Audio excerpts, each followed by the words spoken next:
All right, guys. So to officially deserve the title, I had to get Chris Davis in here one more time so that he is leading most recent common guest on the show. So damn right. We've been having a challenge. So suck it, Lauren Ryder. I'll see you in a couple weeks. I'll call you later. Anyway, almost an agreement at gmail.com. We're on Facebook, Twitter, YouTube. We have an Instagram. We haven't really started doing stuff on it yet, but you can look us up there as well. Go to our website, almostatagreement.com. All the episodes are available there.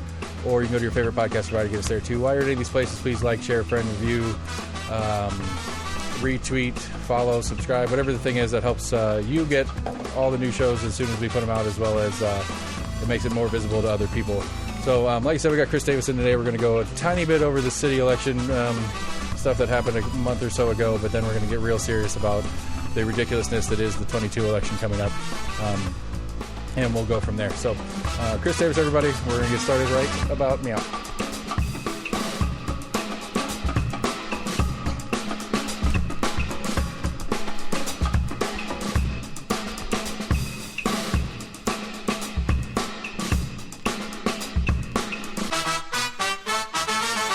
We can start meow. I got a little ahead of myself there. So, Chris Davis, if you guys don't remember, the administrator of the election commission here in Knox County, we've had about 10 gajillion questions about process and proceeds and how things work. And so, like I said, I want to start with just a tiny recap. The city's elections passed, and as is politics, it comes and goes pretty quickly. So I guess let me really start. How you been, buddy? I haven't seen you in a doing while. well. Hope you have been. Because I do want to touch base a little bit about when I first reached out to you. I wanted to get I wanted to talk a little bit about some of the redistricting stuff too, so I want to touch on that as well at some point in it. But again, like I said, I want to start with city. So, it's really, to me, it's the turnout question. It's what we talked about last time you were here going into the city election. What was our total count? Total count was right around 21,000 for the general election, something like that. That's out of, what did you tell me, 107 registered? Out of 105. Okay, and then you told me too, it was like 70-something voted in the 2020 general in November? November 2020 general. The president, the Trump Biden election. 222,000 voted. Oh, because that was countywide. That's right. Okay. Yeah. And we don't necessarily know. Well, I mean, we could look it up, I guess, on how much of that was city. I don't know. Yeah, no, I don't know. But that'd be researchable. Anyway, because again, like I think because when I did my kind of as the ballots were coming in on that Tuesday or whatever, looking at it, and it's like these numbers look like crap. But they're up though from. They're up from the 2017, which was the true comparable because it didn't have the mayor on it. Mm-hmm. And they were pretty close to the 19. That's correct. And so I guess the people that want more people voting should be pleased with this turnout, which I still think is crap, personally. So we're under 20%, or right at 20%, a little under 20% total. Yep. And that's good. Right around 19%. Yeah. Good's in the eye of the beholder, I guess. Right. Yeah. But I mean, good against, I guess, because again, how much of that can we attribute to some of the population growth as well? I maybe a little bit, but I tend to think it was an anomaly from the perspective of not only is it a non-mayoral race, but all five people were incumbents. And right. Normally with if you had five challengers or five people who were term limiting out, then you kind of get more people wanting to come out and more right. people to vote. But you had five incumbents who, this was all in my mind driven by the push to make these races partisan, and then I'm not editorializing. I just think it's a fact. It's one of those things that I think the Republican Party made it a point to try and get out voters, and I think they did. Certainly, you look at how many people voted for the the Republican Party candidates, and then right. certainly I think in turn that helped push the a new few more. Team, whatever you want to call it. Yeah, and certainly I think that helped the incumbents get their message out and drive out some voters. So, and I wish, and I failed, and I apologize to everybody because I failed on this hard. I feel like I should have, and it's maybe not just me. I think the media at large should have made the baseball stadium a larger part of that election, because I think if it had been a conversation that was in the election process, then this election would have said, okay, at least the citywide is on board or not on board, because I think that would have been an issue that I think could have weeded some people out and showed some other differences other than it was all the red tape. Like we only had like 3 issues that we were really arguing about, and then that one P thing, but that's a whole separate conversation. We only had a couple of issues that were really the major issues that they're going back and forth on. And I wish I would have injected more of the baseball conversation into that, just because I think, at least on a lay perspective, having all 5 incumbents who all 5 have been fairly positive on the baseball conversation going into the election, having them all keep their seats, to me, if it was part of the issue conversation, would have made it at least the city agrees that we want this baseball stadium too. And that may have been part of the reason for some people voting. Right. Who knows? But I was just like, I don't know. I don't feel like I heard that as much of an issue out of the campaigns, and I think it should have been. And that's my fault and the other media's fault, because again, I like to pretend like I'm media. You say that, and certainly I have my own gripes with particularly local media, any media, because I think sometimes it's we talk quite a bit in the election world that it's a little cliche, but I think news to a large degree is dead. I mean, right. Everything is editorial now. Everything. There is no news. Right, but I don't pretend to be news, so that's why I don't. But I think that's. But right. This is what this is how we interact now. But I do think if it had been more of a topic that moves the needle, then you would have heard more of the candidates talking about it more often as well, because they certainly had plenty of opportunities, and maybe it's just social media. They had plenty of opportunities to get the word out. Right, and I think, I think too that I think this is my opinion 100%, is I think that we at large, at least as Knox County residents, don't understand the jobs, don't understand what they actually do, what they can and can't do, so we don't really know what we're voting for. Like I was talking to Matt Shears today, we were going back and forth about this judge retiring situation, and who's going to get who the commission's going to put in for interim, and then you have the weird incumbent, even though you're not really an incumbent because you got to whatever. Tommy Smith did the same thing in the city, if you want to get down to the brass tacks of it. But the idea that it's like we're voting on judges. We got multiple judges on this next ballot. And it's like, well, what makes this one a good judge? And, and obviously Matt has the one that is more in line with his team. And so that's the one that he wants to fill the spot. And he can give all sorts of fun reasons that may make sense or maybe not. And it's like, I don't know. I don't know what a judge does, really. So what am I voting on because I'm going to do it. I'm going to go and I'm going to get all the candidates on here that I can get on here. You ever been on jury duty? Do it? No, unfortunately. Okay. Just curious. Unfortunately. Just curious. Okay. But it's like, because we watched this Rittenhouse case, we've watched the Albury case because they've been big case right now. We don't get to watch the Maxwell case because nobody wants to talk about that big case or anything. But, we see all our Law and Orders and stuff. And once again, I think that goes back to the news is dead. Right. It's like let's just report on them evenly and let the public decide what they want to decide. Right. But again, I don't think a lot of people understand what the jobs, because again, I've made this reference 1,000 times. I think that you and I as voters are the hiring manager for the county or the city, whatever the election is. But I don't think we know what jobs we're filling. Like we know the title, judge of court, district, whatever. Like we know these titles, but what do they do? Like what does it make a difference if it's this person or that person? Like what personal thing about this person is going to change the way that works versus this one? And it's a moving needle, but I think that a general concept is most people don't have. And so they don't know what they're voting for, in which, again, I think that's why the parties get the power that they do, because all I'm really voting for is an RRD, whatever the job is. You're voting for somebody's picture, you're voting for their yard sign, you're voting for their message, you're voting for everything but what they do. I totally agree. Right. That drives most voters to the polls. There's no doubt. In fact, it's, we think we know everything that the president does, but does the president's job duties quite often drive people? Do they drive 222,000 people to the polls? Right. Or did it drive likability or what team you're on? Right. Or the one flash issue that you really care about. In the current situation, it's who he's not. Mm-hmm. And I think that's because I think when it gets down to it, a lot of the domestic issues aren't supposed to be on the president's plate. His foreign policy is supposed to be like number one of the president's job, and I don't remember hearing a lot of conversation about it in the lead up to the 2020 election. So, and again, because the president does everything or nothing, I'm not sure. Yeah. And that's what, and again, I think that is the core issue with the process. We get in these big debates about whether Russian interference and the troll bots and all the different stuff that's going on that's messing with our elections, and whether this is valid or not valid, and all that kind of stuff. And it's like, I don't think we, the populace, know what we're doing well enough, or are educated well enough to know what we're doing to actually get to see real results. We don't, but I also think, number one, the news should ask questions, and number two, the candidates, you see far few candidates and far too few office holders bother to explain what their job is, what their job actually is. Right. Because they know that after a while, it's just Charlie Brown's teacher talking to you. It's wah, wah, wah. People don't They don't care about zoning until it affects them. Right. Period. They don't care about this road closure until it affects them. Right. Then that's 100%. When they get the, Right, and like. God, I just blanked out on it. I had a perfect example and I lost it. But it was in the 20 election, I had the public defender guys in here. Those guys were great. Mm-hmm. And that was the first question for both of them. It's like, I don't even know what you do. Yeah. Let's talk about it. And like, so the majority of both episodes with the two guys running against each other was just how the office works, what the office does, all the different things that they do, and what they can control with that office. And it's like, I need that for every seat.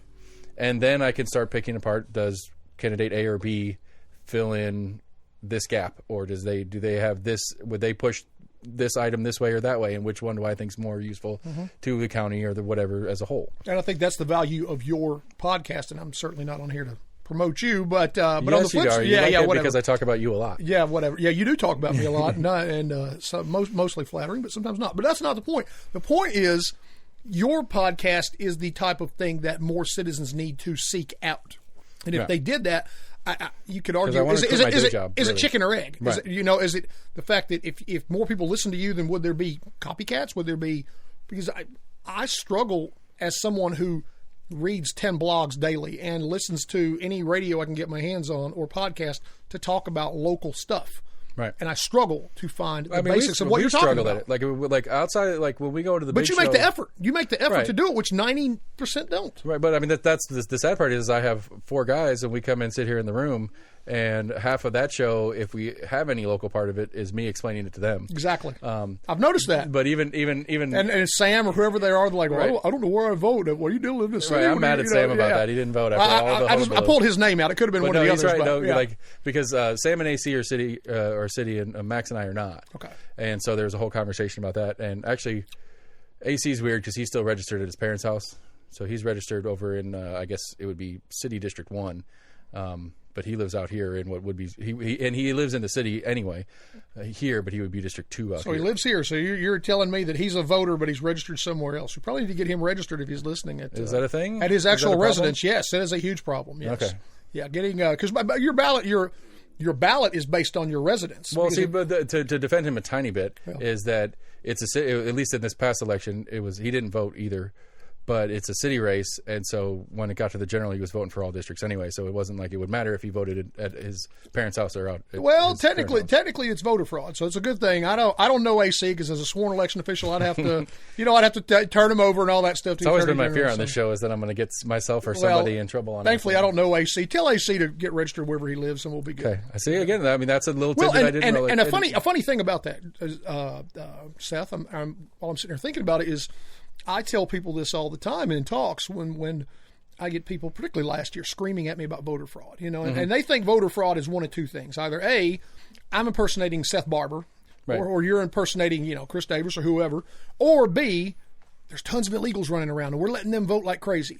Neither one of those are happening. Okay, maybe there's one case that gets through somewhere, right. but it's not happening here. Voter fraud in Knox County, and maybe everywhere, but certainly in Knox County, is people lying about their address. That's voter fraud because, let's sake of argument, do your parents live here? Do they live in Knox County anywhere? They live a little further out west, their county. Oh, okay, so let's sake of argument, say they live in the 5. They live in Fair, in 3793 FAR, whatever they call it out there. Right. Then if you registered there, you're getting their ballot, the ballot that you shouldn't get. So that's right. Where most people don't understand is that if you aren't registered at the proper address, that's voter fraud because you're not getting the proper ballot, which in some cases means you're getting to vote on races that don't affect you. Right. At least directly. Right. Because if you're way out in Farragut proper, I could vote for an alderman. That's correct. And I have no right to vote for said alderman because I don't live there. And that's exactly the right. decisions of said alderman. Because I didn't even touch that's one of the little processes that we have here in county that I haven't even started to pretend to touch is the separate township of Farragut debacle and their fun tax game and the different stuff that they have going on. But, no, I agree. I mean, and there's different. And I know right now there are hundreds, if not, I'll just say there's a lot of people who are registered at addresses other than where they live. And if we find them and they voted, we do turn them over to the Attorney General. Big election like the presidential last year, there may have been 10 to 12 things I sent to the Attorney General to say, Johnny Banana lives in Halls, but he had a South Knoxville address. And so he, that's voter fraud. That I think my whole point of interrupting you there was that is in Knox County voter fraud. That's what that is. I mean, it makes sense. So What does Charm do with it? Well, I turn it over to the DA and then I leave it alone. I don't know. But still, I mean, you said like a dozen. Well, out of 222,000 right, people, that's what I'm saying. you can do the math. Right, which goes back to your beginning point is there's not really any voter fraud going on, and the tiny bit that is stupid. Well, is that's not stupid, but that's what I find out about / can prove. Right. Because something comes up that's like, well, this doesn't make sense. We have them registered here, but then there's many more that I'm sure that we don't catch. All right, so let's run down a rabbit hole because since we're talking about fraud issues and stuff like that. Try to. It was one of the last times you were here. We talked about. First, I joked about going into the city race and saying that person got a primary that they're not registered for, which doesn't matter because it was a city race. But I was thinking about going in and voting in the city race and using the what do you call it, the indigent.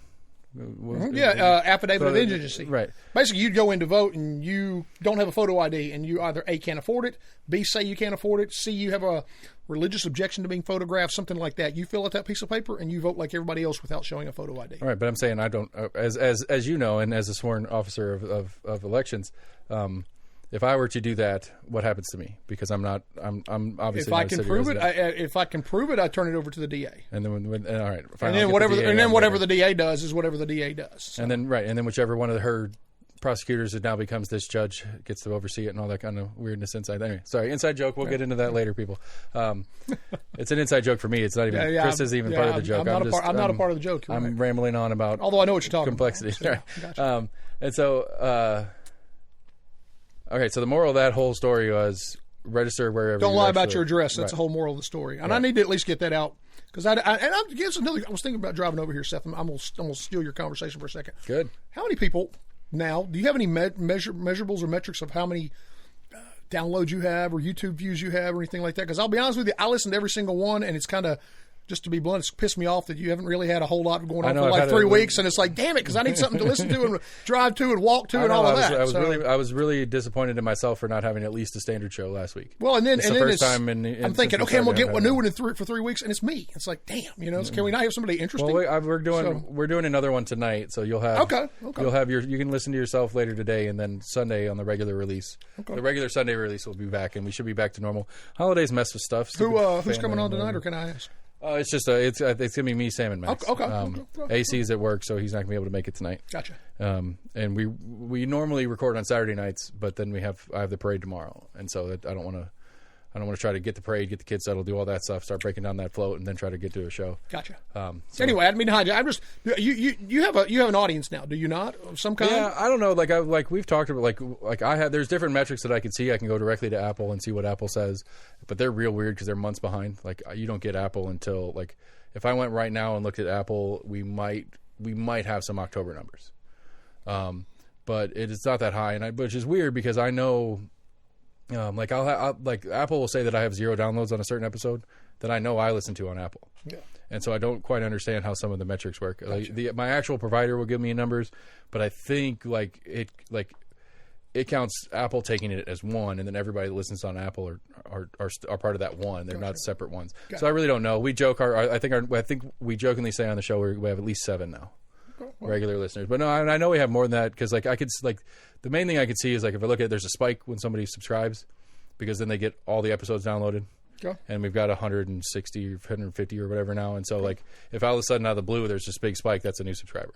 And so so I'd say we have at least like a dozen. Like I've had at least a dozen different people that'll message me out of the blue and say, hey, on this episode you were wrong on that thing, or you should talk to this person about that thing you were talking about the other night. So I have at least a dozen. But I mean, I don't know. I think the problem is that it's everybody that's already in the circle because most of them are either people I've interviewed or people that are friends with. Mm-hmm. Like I've got a couple people that are like either part of campaigns for different people that listen and stuff, and they're fun. Or I have party chairs, which I'm mad at both of them right now. Daniel, you suck. I'm really pissed off at you because you've been on 2 of the news stations that you talk shit about, who talk shit about you. With Matt instead of coming with me first. Got to get that out. And so I'll dig that hole deeper later with other people. But anyway, I do, and it's that's what's frustrating about it is because we're getting on 2 years now doing this, and I still don't have any idea about half the stuff that's going on. And I mean, granted, I have a day job. But yet you have an idea of more than 90% of the population, right? And that's the scary part. Yeah. I mean, I have my favorite joke that I make about myself. on the show is every time I have Ron McPherson in trying to figure out money for schools, like he will tell me, you are probably one of the most educated people in Knox County about how the BEP works and how school funding works in here. And my reply is always, that is a problem. Yeah. Because I don't understand it, but I know better than most. And that is, that's scary. And it's something as big as schools and all the crazy shit that's going on in schools right now, that this is one of those things. And so, all right, so moving on, let's go, let's touch a little bit on redistricting. And then we'll move on to the future. So, is it an obligation of the job that you were part of the redistricting committee? No, it is, quote, highly recommended that I was part of the committee. And so I'm assuming that's the same with Christy from the school board. It's That's correct. Not obligated, but highly recommended. That was my understanding, yeah. Okay. Because I find that interesting because like the more I thought about it. Well, I'm not sure, just to be clear, I'm not sure that every county commissioner had to be on the redistricting committee. I think obviously they wanted to. Right. I don't know legally that they had to be. I may be mistaken about that. I haven't talked to Kyle in a while, so I'll see if I can get it. I don't know. I don't really want to talk about that anymore because, to me, like the only body that it seemed to really make a significant difference to on any of the plans discussed were really just the school board was the only one that had any real functional changes. Mm-hmm. I mean, Jennifer Owen got district out of her own district, residentially. She did, but she can still serve till 2024. Right. So she's not losing her seat. She just can't rerun. She can't run again at that address. Right. She'd have to move. Or she can run for District 8. That's right. Whatever the district she moved into is. That's right. Which is, I mean, it's just a little weirdism, but it's a requirement. Like there's a gray area that's going to have to happen at some point, somewhere, somehow. It just happens. But I just like because the more I thought about it, just in the grand political of it, I don't see the commission changing colors, for lack of a better word. Yeah. Like the commission was going to be a strongly red commission, regardless of how we shook it out. You couldn't gerrymander this into anything significantly stronger. Yeah. Well, like best case scenario, you go from a 9-2 to a 10-1. That doesn't really change anything voting wise. And so like I found it interesting that the commission had as much influence as they did and the school board didn't have more because of the likelihood of affecting this. And then you couple that up with all of a sudden out of the blue, now we have school board races are partisan, which we can get to in a second. But right, I will say from the and to be clear, and I'll say this publicly, I'll say it to you off the air. I had no conversations about redistricting with other members of the. I know. I tried to get you to come in here and break the rules of the committee. Other than before it all started, I think Larson, Jay, and I just sat down for a couple minutes and just said, "Hey, what do y'all think you're doing?" And we talked a little bit, but nothing, any specifics. But I will tell you, I didn't get the sense that partisan politics, and I say this as somebody who, I run the election commission down the middle, but I didn't get the sense that partisan politics was playing into it for anybody's purposes. We were concerned. I got the sense. I haven't had any conversations to this day. I still haven't had any conversation with people that we wanted to break the districts up so that the population matched and so that we kept a majority district. And I think that was front and center for the majority. Right, that seemed to be what little commission coverage there was on it. The biggest item of coverage was the minority-majority district. That's the type of item in my mind that a lawsuit could be filed on if you don't get that right. Right. And so when we're presented with an option to keep a minority-majority district, it seemed like the best of a bunch of bad choices, if you will. And I think one other thing I would throw in. But it seems to finish the thought real quick. It seems to be that that redistricting is a lose.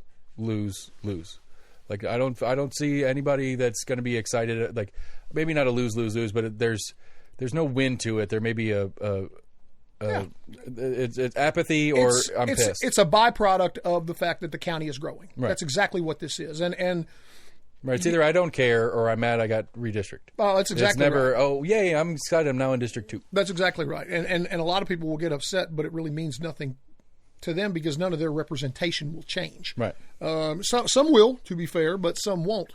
But it is I think I'm going to walk everybody through the process real quick because one of the challenges that we had is normally, if you don't have COVID, and you do this every 10 years, you get census numbers released, give or take, like in April. Okay, so we should have, in theory, gotten them in April of this year. Okay? Right.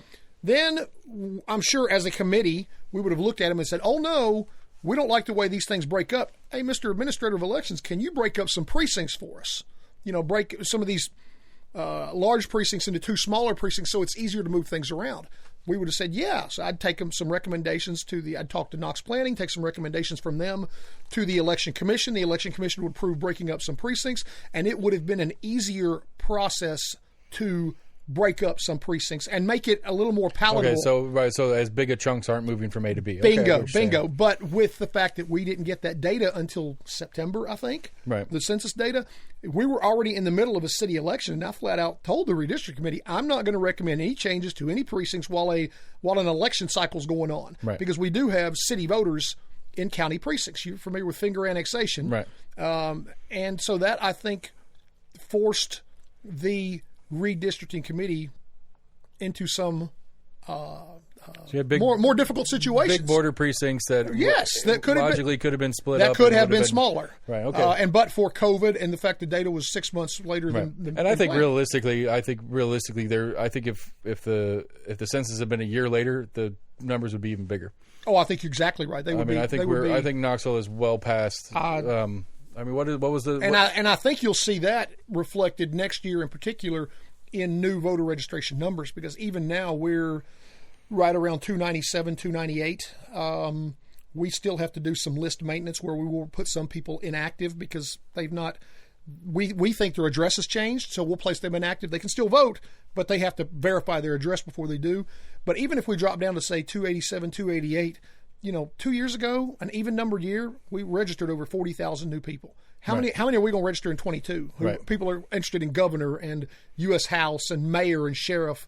I think we'll exceed 300,000 sometime next year, which is a threshold I don't think Knox County's ever had. Right, and so and Knoxville's or Knox County's generally 50% registered voters. Total population, kids and all that population is 470 something. And registered voters right now is 297, so 297 and 470. It's not 3/5. It's over half, 60%. Yeah. Right, yeah. And so but if we add if we go well over 300 and that same ratio holds true, then we're in the. I'd have to do the math in my head. Well, the number of 470 that we have out there for population, give or take, that's a number based on 18 months ago. Right. Is that right? Or maybe 11 months ago.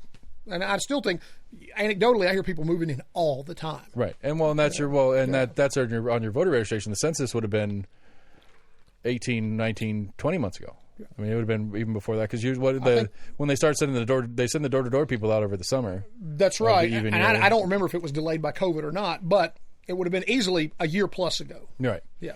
Yeah, I know. I'm getting at AC who needs to fix his registration to vote anyway. He's been trying to buy a house this whole time, and that's been a conversation. Good if he buys a house and he can register that house. So yeah. But he can. But I mean, he's been trying to buy his house this whole time, and it's just it's a crapshoot. It's either a rundown tiny house for more than it's worth, or it's a McMansion that he can't afford. Mm-hmm. And there's nothing in between right now because anything in that little middle ground's gone before it hits market. Yep. Like a friend of mine that's a realtor is talking about, he's got people that have standing offers for the next house he has for sale. Damn. It's just like if it fits the criteria of 3-bedroom, 2-bath, whatever. If it fits that bath, $180,000 right now. Wow. And it's like, okay, well, I mean, if you're selling the house, you're great. Yeah. But if you're trying to buy and move in here and that kind of mess. All right, so we hinted at there a little bit. All right, so did you bring a list? Is that what I see with you? Yeah, I mean, it's just to remind myself of. Okay, because we've got we've joked about it, but 60-something items coming up. Well, the May ballot, depending on where. Oh, actually, okay. I'm sorry. Let's pause that because that reminded me of something. All right, so we talked about we mentioned that school board races are allowed to be partisan. So this is another process question I have, and so the special session they put it in and they said they're allowed to be partisan. And so that verbiage is important, I think, because I think I was confused on this too. By saying they're allowed to be partisan, that means that the parties in county have to ask for their primaries to make them partisan. That's correct. Which Herrera did almost immediately because it was a GOP thing from the state anyway. Yep. And then the Matt at the Democrats here in town have followed suit with their press release to do the same. That's correct. And in fact, you said you talked with him this morning. I talked with him this morning, and he will supposedly have the letter to me any day. So, and the trigger is the county's party, whether it's Republican or Democrat, needs to have their letter to us by the close of business next Friday, the 10th, and then signed by 2 of the members of their executive committee. And then we can then hold partisan school board elections for them, primaries, excuse me, right, in May. Right, but so like one of the things I read on it was they talks about it kind of shifted some of the process. But if I'm understanding it correctly, it shifted that May primary was going to be a May primary anyway, but now it goes to a partisan primary instead of it being a multi-party general, whatever. I don't know whatever the term is. Basically the new law as passed eliminated the. This is kind of a hard thing to explain, but I'm gonna try real quick in layman's terms. Did you guys hear him call me stupid? No. Come on, man, come on. The typical media. So anyway, I mean, I am stupid. I'm okay with it. The county charter allowed for a process to have nonpartisan school board elections, and it was the whole, as many people as want can run, top two, move on to August unless one gets 50% or more. Okay. The new law, and that authority from the charter was granted by state law. Right. The whole charter is granted by state law. That's right. But that particular section, the chunk of state law that used to allow that took that away. So now you either have a partisan school board primary or you have no primary. So in essence, let's sake of argument say that Matt Shears had not called or was not going to call for a partisan election. Then basically the Republicans would have a primary in May, and the Democrats would then, if he didn't call for one, if the Democratic Party didn't call for one, they would have two options. Either A, the party could caucus and select their Democratic candidate for each district to be put on the August ballot as the Democratic nominee, or the Democrats would just be left out. And so if somebody out here wanted to run as a Democrat, they'd be running as an independent. That's correct. That's exactly right. But now we should have, assuming it gets me the letter, Republican primaries in May, Democratic primary in May for all 5 of these seats, and then winners move on to August. Right. And then the independents who want to jump in August go straight into August. That's right. Even though they pick up at the same time. Right. So, yeah. Okay. Is that overwhelming? No, I get it. It's just it's one of those. It goes. I don't know. I mean, I don't get the need for it. I don't understand the precipice of it. It doesn't really matter. That gets into full editorializing. Well, while I won't editorialize, I do think it provides. It's interesting to me, just as a citizen, that generally speaking, in my 8+ years and the 10 to 15, 20 people that have been on the school board or run for school board since then, generally speaking, those folks are parents who are interested in school issues. Right. They were PTO people that graduated. That's right. Or they are former school administrators, in some cases school administrators who have to resign before they can take the office. And occasionally you get a business person out there. So I just wonder if the dynamic of who's going to run changes, number one, for these offices. Because the parties start direct recruiting and doing that. That's right. And then number two, sake of argument, say the parties aren't recruiting, but somebody just decides, I want to run as a Republican. Well, what does their voting record look like? Because as my understanding is that there are... Right, they've got their bylaws. You've either got two, you had voted in 2 of the last 4 primaries or 3 of the last 4 primaries, whatever it is. Ask Eddie Manis about it. Do these people vote in the... Do they qualify? And so do they have to get somebody to vouch for their bona fides?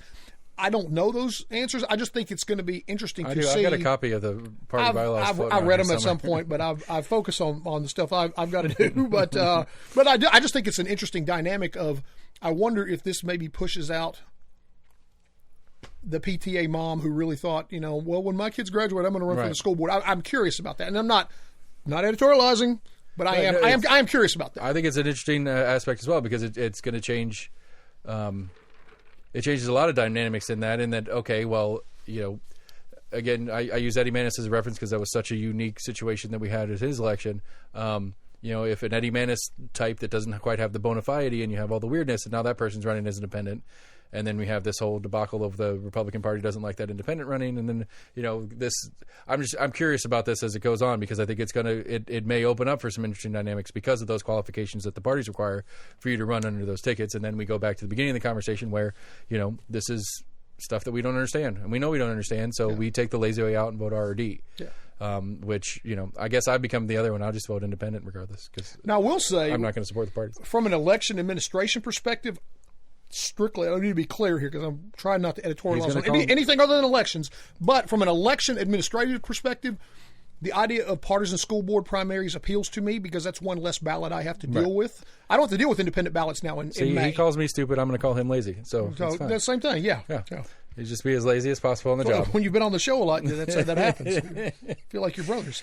Yeah, you just get away with it. Exactly. That's fine. I don't have emotions. No. I'm just a person. Me neither. But no, I mean, and I get that too. I get because that we've had that on a couple of different shows where I always find that kind of interesting. It's like, there's a dynamic that you look at that the rest of us wouldn't, because it's become, this is a job thing for you, where for us it's a, can I make it to the ballot, the polling station, not, and the hardest do thing, I have to figure out how to get things to the polling station? The hardest thing in this job is for me not to editorialize, because I have opinions just like everybody else. I know, I need you to quit, because very strong opinions, but yet from I just try to look at how are we running these elections. Right. Yeah. Well, and then when you retire, we'll start a radio show. You won't be alive when I retire, but okay. Yeah. Well, I mean, or I get fired, one or the other. Yeah. Well, I mean, so because we talked about this first time you were on, it was a standard, not a rule, but it was a 2-term standard, right? For you, like, because wasn't it that Mayor, because I'm trying to maybe I'm conflating people. No, you're conflating. Because I thought you said that Mayor Jacobs asked you to stick around. I'm not term limited. Knock on wood. No, right. No, I knew that part, but I want to say I don't know. Maybe I'm conflating stories. I'll have to go back and listen. All right. So anyway, all right. So on to 22. We got the partisan school board part. We got that part out of the way. Which how many school board seats we got on 22? There will be 5 school board seats. And let me just real quick go through something that I think that I was touching on earlier. In May primaries and even in March primaries, although nobody ever does it in March primaries because everybody wants to vote for president. But in May primaries, 99+% of voters in the past have either picked Democrat or Republican. Right. If you picked independent, you don't want to vote in the primary, then if you had a school board member on the ballot, that's who you got to vote for, and that's it. You got one race, period. Now that is gone. So when you go to vote in May, and I know you don't like this because you don't like the idea of voting in a primary, if you want to vote in May, you have to pick a primary. Every Knox County voter has to pick a primary, or they don't vote. Now, period. For the primary. That's right. In the primary. Come back for the August general. Absolutely. Yeah, everybody does. Now, okay, so is the August also a November primary? It is. It is a So correct. if I don't pull a May primary, but go to the August county general and state primary, do I still get to do that primary? If you choose to. If you don't, then you get county general only. Right. Yeah. Okay. Yeah. But same way. But it's You would not get a. But if I skip the county primary, I don't automatically have to skip the state primary. That's right. You can vote in a state primary. Yeah. Okay. I just want to check on that. Because you'd have U.S. House, you'll have governor, state house, state senate possibly. So you'd have. Yeah, we have a ton of. Because I do like the state level ones. I'm less concerned with. But okay, so 5 school board. And again, so I will put this out. And I don't know. Like again, I'd have to get Sharma on to talk to her about it. Is what happens when I go pull my Republican primary, because I will. Even though I'm not a registered Republican, because we don't have to register in this state, right. And somebody in the room says, "Hey, he's not a Republican." What happens to me? Well, it's a Class E, right? In theory, they can challenge your bona fides, but in the polling place, we have 3 judges of different parties. So there's 2 Republicans and 1 Democrat, or vice versa. All 3 have to agree. Right, but if I piss enough of them off going into it, all 3 have to agree. Okay, I guess in theory it could happen, but the odds of them all from a practical perspective, I've never seen it. Right, I get what you're saying. And I'll be honest with you, there have been, and I'm thinking back in my 8 years here, I can remember a couple of very prominent local Democrats who bragged about going in and voting Republican because, quote, we didn't have anything to vote on in these particular elections. Right. And that was one of the things, again, going back to the Manus reference, that was part of Gina's challenge, was that there are Democrats, registered Democrats out there telling people that they did this primary. Oh, and there will probably, I would speculate, well, I know there will be, just mathematically, there will be Democrats or people who lean Democratic, I should say, who will vote in the Republican primary, period. And to be honest, if you want to pick a winner, that's how you got to do it. That's and I will tell you that the most of my election workers, they're focused on administrating the election. They're not paying attention to, Seth Barber, what are you? We're much more interested in making sure that you get the ballot you asked for, that you put your signature down, that we verified your address. I think that's one of those weird dynamics that the average Joe, especially in the state of Tennessee, because we have open primaries instead of closed primaries, that they don't quite follow the understanding of it. Is that, I mean, it's the parties at play could throw your primary vote out the window if they want to. It's not an obligation of they can caucus it out and do it without a necessary. Am I wrong? Well, no. The county charter calls for our county charter. In fact, I think we're the only one in the state of Tennessee. Our county charter demands that we have primary elections, partisan primary elections, whereas other ones, they have to submit a letter. Hey, we want. But is it an obligation though? So yes. If okay, yes, because I thought that's again with the Oster-Manis case, and we're the only county in the state that is bound by that. Everybody else, we have to have one regardless. Right. But then the little section of the law was taken out that says we have to have school board elections, so partisan elections. Okay. Yeah. I'll have to look into that because that's where I was confused on the Manis thing too, because it seemed to me like the inference I got from sitting in on that state party call was that it's I don't know, I guess because part of the challenges were there, but it seemed to me that the party at large could be like, no, we don't accept the primary election votes because we don't accept that he should have been a candidate. But that's because he was a candidate. It's not because of the votes. That's right. Right. Okay. Yeah. That's where I was getting confused on that one. That makes more sense now. Yeah. So if the primary happens and if the primary is legitimate, the parties are obligated to take the results and use that person. They can't say we don't like that person. No. Okay. I mean, I guess Trump won. Because they vet these people on the front end in theory, which they did in this case too. Is I believe they vetted him with. Mayor Jacobson, Burchett, and Briggs. I don't remember who verified them, but who spoke. Right, there's a vouch program. Testified for them. That's what I was looking for. Yeah. There's a vouch program, and then voting records, and one supersedes the other, but the other one can come over. And, it was all really confusing, and I don't know. I learned a lot, but I don't understand it. All right, so anyway, let's start. I don't know what's easier. Start at the top. So we've got. You tell me. We got governor.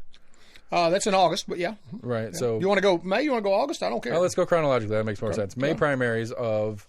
School board, obviously, we talked about. Yeah, I will just take it generally speaking in order because to be clear, no matter which ballot you pick up, you will have between 27 and 29 races on your ballot in May. That's a big ballot, 27 to 29, especially for May. Especially for May, and this is the biggest May or March ballot in an 8-year span. You're going to have 4 circuit court judges, 3 chancellors, 3 criminal court judges, district attorney, public defender. Again, because it was appointed. That's right. You have your county mayor, which I think I don't know if how heated that will be, if at all. But once again, don't want to editorialize. County sheriff, which is already heated. I'll get to that. There are 2 county commission district seats. The one that's over here, Randy Smith, is currently District 3, kind of the Middlebrook Pike, Cedar Bluff area.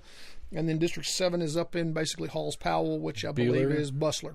You have a couple of at-large county commission seats, which I'm sure you'll have some of those folks on. Right. Your trustee. I'm going in order just for the record. Yeah. County trustee will be, and Ed Schaus's term limited out, so there will be somebody new in that office. You'll have 5. So far, isn't that... Isn't Biggs? Justin Biggs has declared. Has declared, okay. Mm-hmm. I'm trying to remember, as you're saying these, I'm trying to remember who I've already heard is getting into it. Then after that, there are 5 general sessions court judges. And those are local judges, so they're a little farther down the ballot. But you have 5 general sessions judges. You have a juvenile court judge, the sheriff. Way down on the ballot is the sheriff, but that'll be a very heated race. Circuit court clerk, criminal court clerk, county clerk, register of deeds, and then your school board seats. So 27 to 29, depending on... Right. If you have a school board, if your county commissioner is on there. That's right. Kind of stuff. Gotcha. That's right. Because, basically, if you live in... because it's not weird like city. You only get your district. You don't get the whole thing. That's right. If you live in Halls or Powell, you're going to get 29 races. If you live... if you're me and you live out in District 5, Farragut, you're only get 27. Some people are going to get 27 or 28 unless you live in Halls. Right. So assuming that they're all primaried and that both parties do a primary that's 4 for each race, we're looking at 100 and something people per district. That I've got to get. I can't. Okay, so I'm just going to go ahead and tell you now. I'm not getting everybody. Maybe do panels. Right. Everybody running for it. Yeah. Need a little bigger space, but you can squeeze them in here. I think I can make it happen. Well, I mean, that was the fun part about the hunting trip one is I got to test my mobile one. So in the future, I can go out and be in your office. The sheriff invited me to his office when I did his forever ago, and it's like, well, I don't have the means to do that, so we had to do it here. But that's on my list of things to do to be able to go 2 places instead of having to do it in person. Cool. All right, so that is just the primary part, 27, 29 items, which, again, those all will repeat they all have to repeat logically into That's correct. Into the August general. So if you had 27, you're going to have 27 more plus You will end up having right around 60 to 65 different things to vote on in August. And that's not including anything that they put in session 1 that they want to make a ballot item. Well, those would be in November, because all constitutional questions are November items. State level ones. Yeah. And as of right now, there's nothing in the county. There's been no discussion of any county ballot items. Nope. And those would be added to a November ballot anyway. All questions generally are unless there's a question about, well, even then, yeah. So if there's a county charter amendment that we had to vote on to be on November? November, yeah. Even though there's no county items on November? That's right. That's interesting. Okay.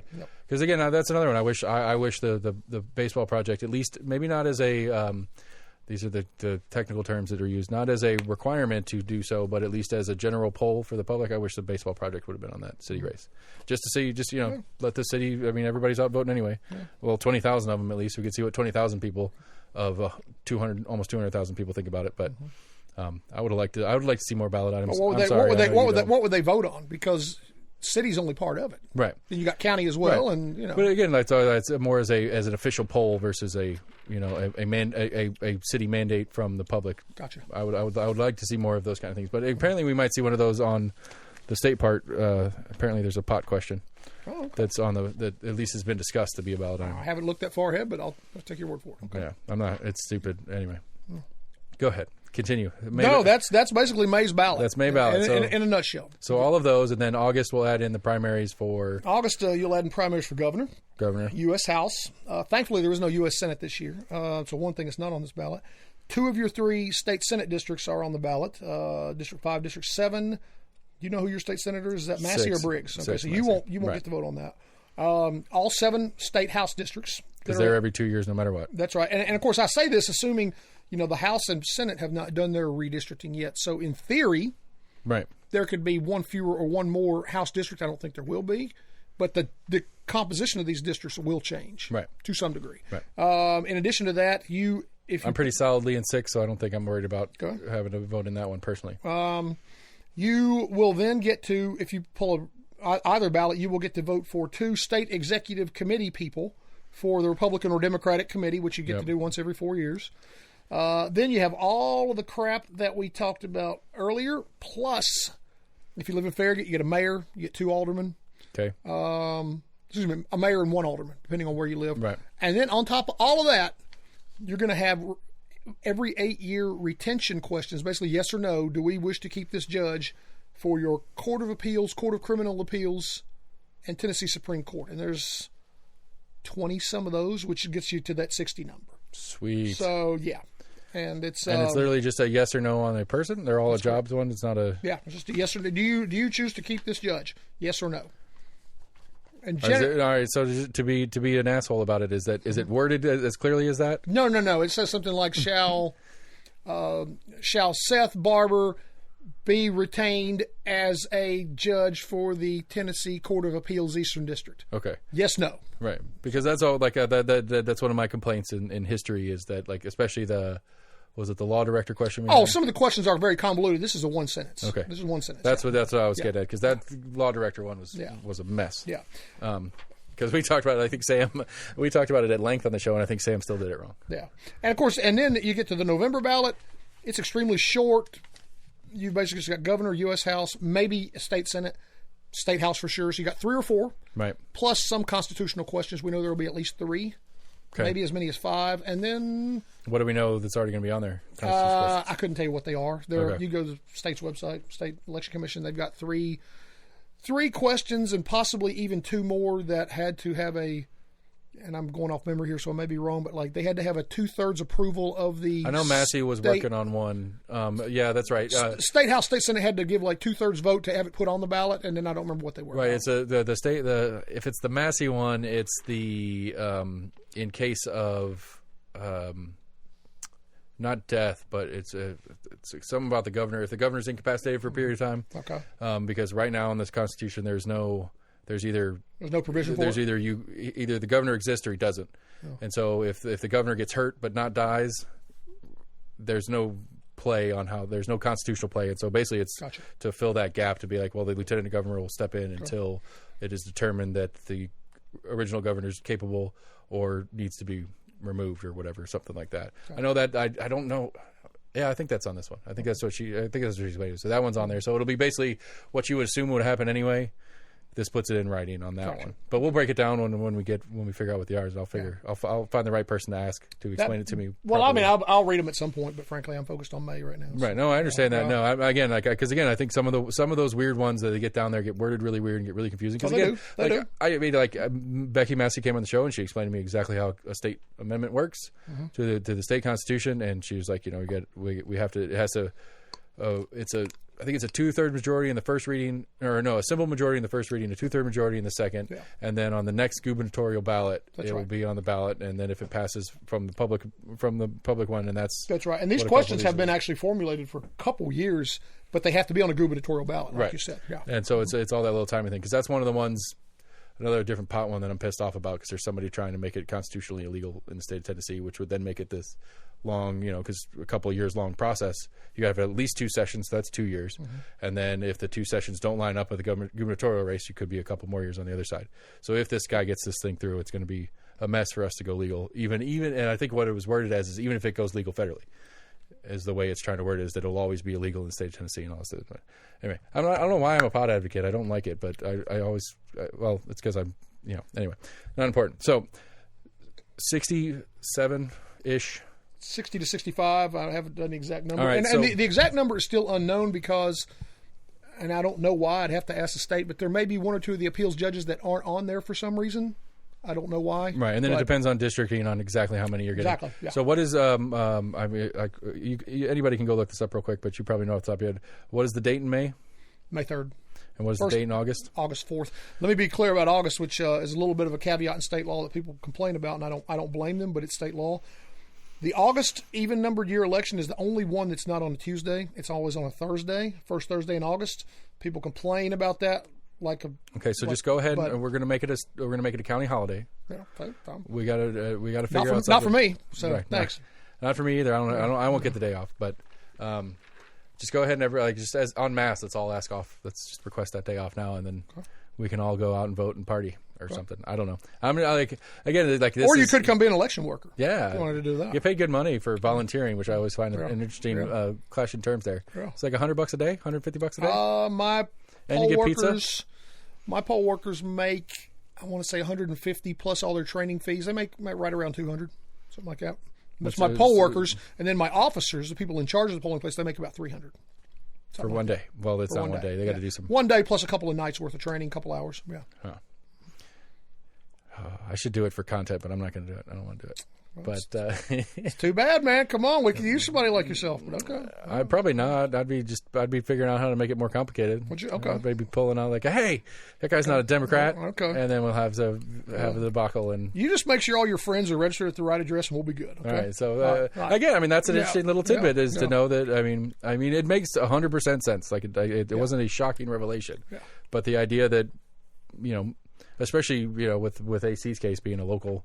Yeah. It's not even like he's registered in Kentucky. Yeah, I mean, and I get your point. Like for a November city election, everybody gets to vote for anything anyway. So what does it matter?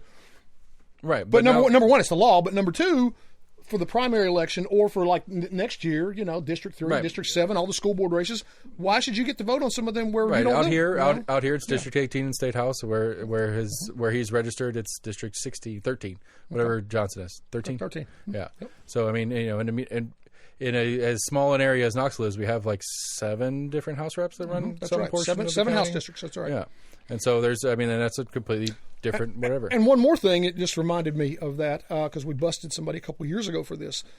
We have had a lot of people, particularly people who moved here recently, who try to register at either a PO box, which you can't do that, or B, and I'm sure you're familiar with them, but they have these. It's not a post office, like a mail service. Mailboxes, et cetera, or something that, where they'll try and register there, and their address ends up being, 9500 Kingston Pike. Right. Well, we look it up. It's like, whoa, that's a postal service. So we call up the voter, and the voter's just raising, pardon my French, you're raising hell on us. Like, I can vote there. It's like, well, no, you can't. You don't live there. That's a mail service, and that's another misnomer, I think, particularly with new voters, that you don't need to have a physical address to. Right. Well, and it goes into what I learned one of the last times you were on the show about the the owning property. If you own the property in the city, but you don't live in the city, but you still can, you could fill out the paperwork and you vote in a city race. It's like, well, you can't register to vote there because you don't live there. It's your business property or whatever. Right. So, where you want to vote in city races because you own property and it matters to you in the city, but you don't live there because it's not residential, it's industrial or commercial or whatever. Now, I will say the law has the caveat of if you own a business on the ground floor and you live upstairs, or you've got that's your residence, that's where you live, then you can do that. But as a general rule, you can't vote from your business. No. Right. Yeah. And unless you own unless you're a property qualified voter in city elections. Right. Yeah. Exactly. Yeah, that's what I was getting at too. Yeah. Okay. I don't know. That's. I'm sure I have like 7 more hours of conversation that I've got to figure out who all these people are and what all these jobs are. That's really just like I was just thinking about, just to go down and find either an incumbent or a retired person that held any of these positions, just to get the conversation about what the job is, regardless of interviewing candidates. I'm looking at 300 people. Great. A ton of content. Right. I'll be honest with you, as a voter, just as a voter and as one of these people who kind of geeks out on this stuff, I love listening to these podcasts because I'm learning. At gmail.com. I am learning more about these people because I'm a voter too. And it's like, I get a little bit, it's funny, Seth, sometimes some of these candidates, I get to know them so well, I know everything about them. And others, I've literally still never met face to face. Right. They drop the paperwork off at the office. That's right. And and others will hound me, whatever you want to call it. But I become, if not good friends, and certainly strong acquaintances with them. But this is the show where I learn about people. And it's cool. I've had people reach out to me on Facebook that are running. Like I've had a couple of people that I think it's Judd Davis. Right. No relation, by the way. He reached out to me on Facebook and he asked me to follow it. I don't know. I might be just full of myself. He asked me to follow his election page. I'm assuming because he wants to take the opportunity. It might be just he wants more people following his election page. But, and I've had a couple other people reach out to me directly and message me like, hey, I'm going to be running for the seat. It's like, okay. And it's like, again, it's trying to figure out how much I'm going to squeeze in, how much I'm going to be capable of squeezing in. Yeah. Because really, what's deadline for turning in petitions? First day is December 20th for local races, and the deadline is February the 17th. And then for the state races, wait, hold on. So February 17th, we have 30 days, and you can quit. Right? What's the window? 7. So you have another week. So I'm looking at February 24th before we have an official number at noon. That's right. So February 24th is when I have these people are running. They're at the point of no return. Yes, assuming a couple of things. Number one, there's no question as to their bona fides with the party and number two, I believe the Republican Party is now, and I believe this is a decision they made back in August, there are fees to run for offices on the Republican side. And I'll be honest, I don't know a whole lot about that. That may be state level. Honestly, that's what I'm confused about too. I haven't got to talk to Herrera about it. I believe it is state level. I believe it's county level as well. But it came from state level. It's from the state party, I believe not the local party. That's right. But I think it's where I see it somewhere. It's like county commission must pay $25 to run as a Republican. At least I don't know if this is a true, accurate news story, but I've heard about it as well, and I think it is accurate. But I was arguing with somebody about it. It's like it's a how serious are you check. Mm-hmm. Are you $25 serious? Okay. And of course we don't have anything to do with that, but I'm assuming that prior to being placed on the ballot, they will have had to have paid their, because we're holding these elections for the parties. So I'm assuming they'll have to have paid their fees, and the party will have to. Okay, so then here's a question in processes. So I go in, I say I'm going to run as a Republican for District 18. I'm going to run against Eddie Manis in the primary. Not that he's going to be in that primary either, but that's a separate conversation. I'm going to run against Eddie Manis in this primary. Gina's or somebody else. She already announced she's running for something, but I can't remember County what. Commission.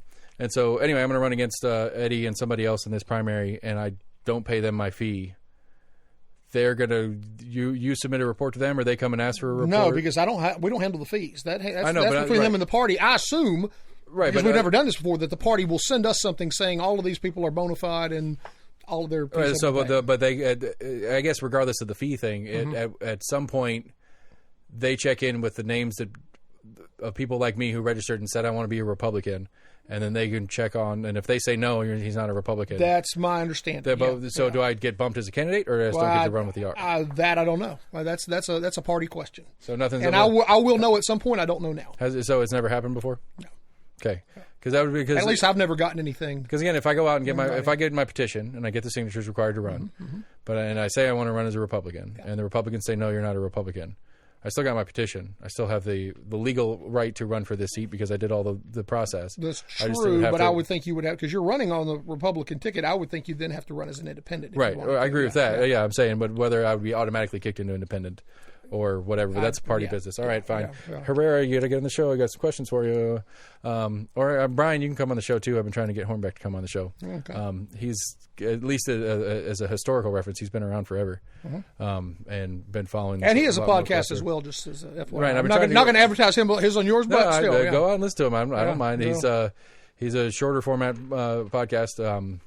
His videos are weird, but I've been trying to get him to come on. I'd like to just sit down and talk to him as a co-podcast.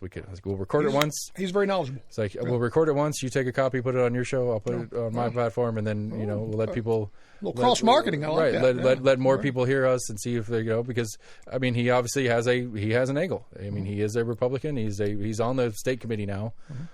He got appointed for something at least temporarily, yeah. Right, and that's one of the things that Republicans are voting on this year is who is long-term replacement, whomever he's sitting in for, his long-term replacement will be, whether it's him or not.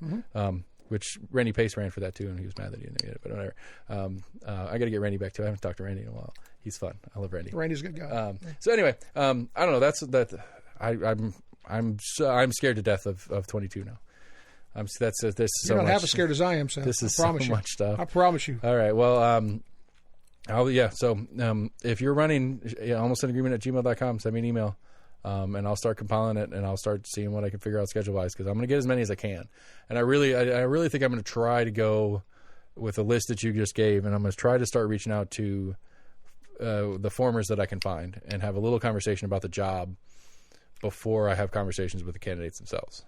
Because I think that would be, at least for my sake, it'll help me have a better conversation with the candidate themselves.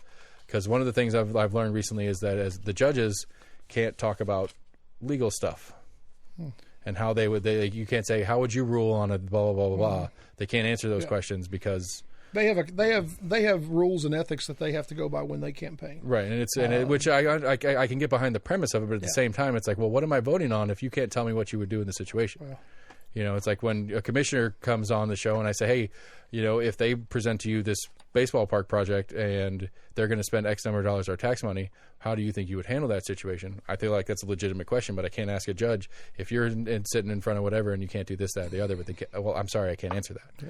It's like, well, how do I get to make a decision if you don't tell me what you're going to do? Yeah. So I'll have to learn more. I've got a lawyer buddy that's going to sit in on some of my judges' ones, so he can help me some of the legal parts of it. So that's what I got. Anything else before we call it a show? No, man. No, thank you for having me on. I am seriously looking forward to hearing some more episodes, and appreciate the invite, man. Well, I take notes, everybody, because if you want to be on the show more often, be like Chris and tell me how much you like me. I didn't sound like you, Seth. Like my show. Let's be clear like my about work, that. whatever it is. Okay. All right, so I'm going to do an outro. Last call. One more thing. Anything? No? I'm good. All right, cool. Chris Davis, everybody. All right, we're almost in agreement. Like I said, if you're running for any of these 60 gajillion seats and whatnot coming up, shoot me an email, almostinagreement@gmail.com. I'm going to try my hardest to get as many of these as possible, but I do have a day job, and I do own a business, and I do have kids, and we do have a scout parade tomorrow and all sorts of other stuff, but I intend to cover as many of these races as I possibly can, and then we'll make a big November, we'll have a big party every election night just for fun. So we're almost in agreement @gmail.com. Find us on Facebook, on Twitter, on YouTube. Go to almostinagreement.com. You can get all the episodes there. Go to any of your favorite podcast providers. Get all the episodes there. Please subscribe while you're at these places, and give us a like, share, 5-star review. Tell your friends about us. Chris likes us, so you should too. Like I said, we're going to do a big show later tonight, but it'll release Sunday. So I don't know what he just said. I'll edit it out anyway. It doesn't matter.